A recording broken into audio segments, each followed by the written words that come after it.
శ్రీనివాస గానామృతంలో ఈరోజు 7, 8వ భాగములు పాడుకుందాము. వెంకటేశుని చరితము వింటే పాపములన్నీ తొలగు గదా, 7 కొండలు ఎక్కినంతని మనసే పరవశముందు గదా.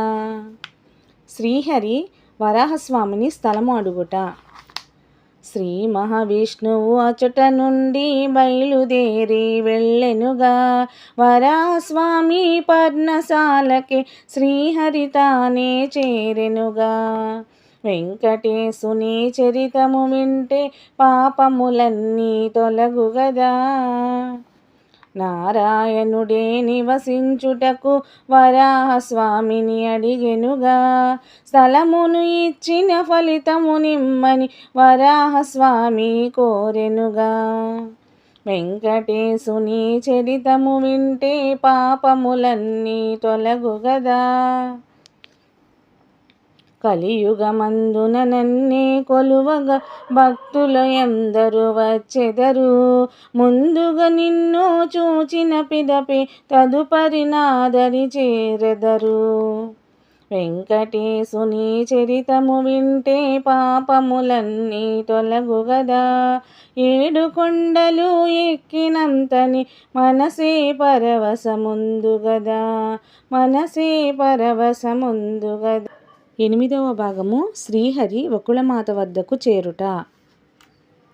వరాహస్వామి భక్తురాలు వకుళమాతను చేరెనుగా, ద్వాపరయుగమున యశోదమాతకు ఇచ్చిన వరమే గురుతొచ్చే. వెంకటేశుని చరితము వింటే పాపములన్నీ తొలగు గదా. అమ్మాయనుచు ఆర్తిగా పిలచి వకుళమాత ఎదుటను నిలచి, తల్లి తండ్రి లేని వాడను, నీదు బిడ్డగా నీ వచ్చిన వాడను.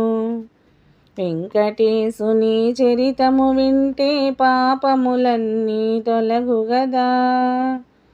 ముంగిట నిలచిన స్వామిని చూచి తల్లి మనసు తల్లడిల్లి, తల మీదున్న గాయము చూసి తల్లి కన్నులే చెమ్మగిల్లే. వెంకటేశుని చరితము వింటే పాపములన్నీ తొలగు గదా. తీసుకులోనికి వెళ్ళి వనమూలికలు అన్నీ తెచ్చి, బిడ్డ తలపై పట్టు వేసి చీర చింపి కట్టు కట్టే. వెంకటేశుని చరితము వింటే పాపములన్నీ తొలగు గదా. పాలు పళ్ళు స్వామికి ఇచ్చి ప్రక్కన తానే కూర్చుని, వింజామరతో వీచుతు స్వామికి కడుపు నిండుగా పెట్టెను తల్లి. వెంకటేశుని చరితము వింటే పాపములన్నీ తొలగు గదా. శ్రీనివాస అంటూ పిలచి పరమానందము పొందెనుగా, వకుళమాత తల్లి వడిలో సేద తీరెను పరమాత్మ. వెంకటేశుని చరితము వింటే పాపములన్నీ తొలగు గదా, 7 కొండలు ఎక్కినంతని మనసే పరవశముందు గదా, మనసే పరవశముందు గదా.